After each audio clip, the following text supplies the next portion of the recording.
So 1 cup வந்து spinach leaves வந்து சாப் பண்ணி வச்சுருக்கேன், வாஷ் பண்ணிவிட்டு. அதுக்கப்புறம் கொரியாண்டர் லீவ்ஸ் வந்துட்டு 1 கப்பு, ஆனியன் ஒரு ஆனியன் வந்து கட் பண்ணி வச்சுருக்கேன். இது கடலை மாவு 1/2 கப் எடுத்திருக்கேன், இந்த மாதிரி கப் சைஸில். ஒரு டொமேட்டோ ஸ்லைஸ் பண்ணி வச்சுருக்கேன். க்ரீன் சில்லி உங்களுடைய காரத்துக்கு ஏற்ற மாதிரி எடுத்துக்கலாம். தென் கார்லிக் எடுத்திருக்கேன், ஜிஞ்சர் எடுத்திருக்கேன். இதுதான் இதுக்கான தேவையான பொருள். இப்போ இதை எப்படி பண்ணலான்றதை பார்க்கலாம்.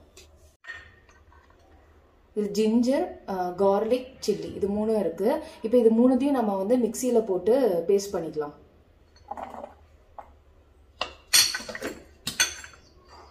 இப்போ இதில் ஸ்பினாச் லீவ்ஸ் சாப் பண்ணி வச்சுருந்ததை எடுத்து போட்டுக்கிறேன்.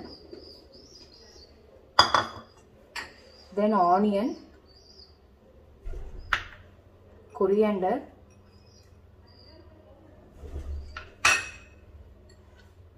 டொமேட்டோ, பூண்டு, இஞ்சி, கிரீன் சில்லி இருந்தது இல்லையா, அது எல்லாத்தையும் பேஸ்ட் பண்ணி வச்சுருந்ததை எடுத்து போட்டுக்கிறேன். சால்ட்டு, கொஞ்சமாக நம்மளுடைய சில்லி பவுடர், கொஞ்சோண்டு மஞ்சத்தூள், கொஞ்சோண்டு ஜீரகத்தூள்,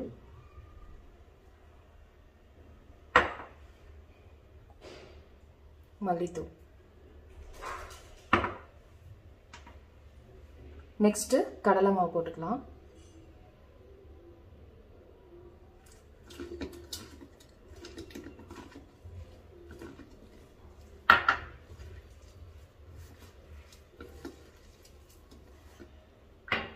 இந்த ஸ்பினாச் லீவ்ஸ்க்கு எனக்கு வந்து இன்னும் கடலை மாவு தேவைப்படுது, அதனால நான் இன்னும் கொஞ்சம் கடலை மாவு மட்டும் ஆட் பண்ண போறேன். So 1 teaspoon, 2, 3. இதோட அளவு வந்து நீங்க எவ்வளவு ஸ்பினாச் எடுத்திருக்கீங்களோ அதை பொறுத்து நீங்க இந்த கடலை மாவை வந்துட்டு ஆட் பண்ணிக்கோங்க. எனக்கு அந்த 1/2 கப் கடலை மாவு பத்தலை, அதனால நான் வந்து இன்னும் கொஞ்சம் சேர்த்துக்கிறேன். ஸோ ஒரு 3 டீஸ்பூன் மட்டும் எக்ஸ்ட்ராவா சேர்த்துருக்கேன், அவ்வளோதான். ஸோ இது போதும். இதுக்கு தேவையான அளவு கொஞ்சம் தண்ணி ஊற்றிக்கலாம், ஏன்னா இது தோசை பேட்டருக்கு வரணும்.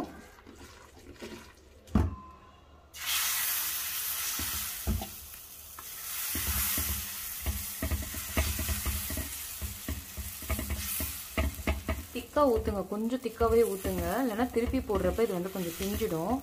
அதனால தான் நான் கொஞ்சம் மொத்தமாக ஊற்றுறேன், இல்லைன்னா நம்ம இதை வந்து மெலிசா கூட ஊற்றலாம்.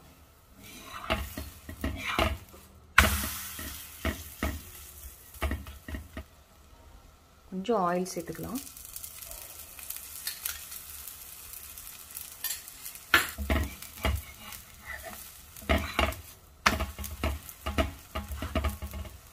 திருப்பி போட்டிருக்கேன், அது நல்லா வெந்துருச்சு பாருங்க.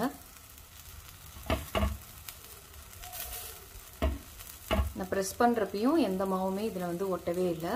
ஸோ இது நல்லாவே வெந்துருச்சு. இன்னும் கொஞ்ச நேரம் வைக்கலாம்.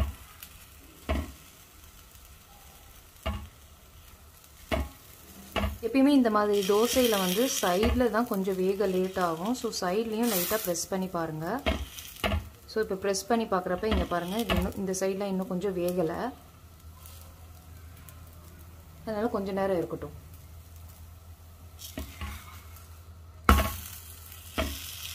ஸோ இந்த சைட்லாம் தான் வேகாமல் இருந்தது. ஸோ இது வேகிறதுக்கு கொஞ்சம் டைம் கொடுப்போம்.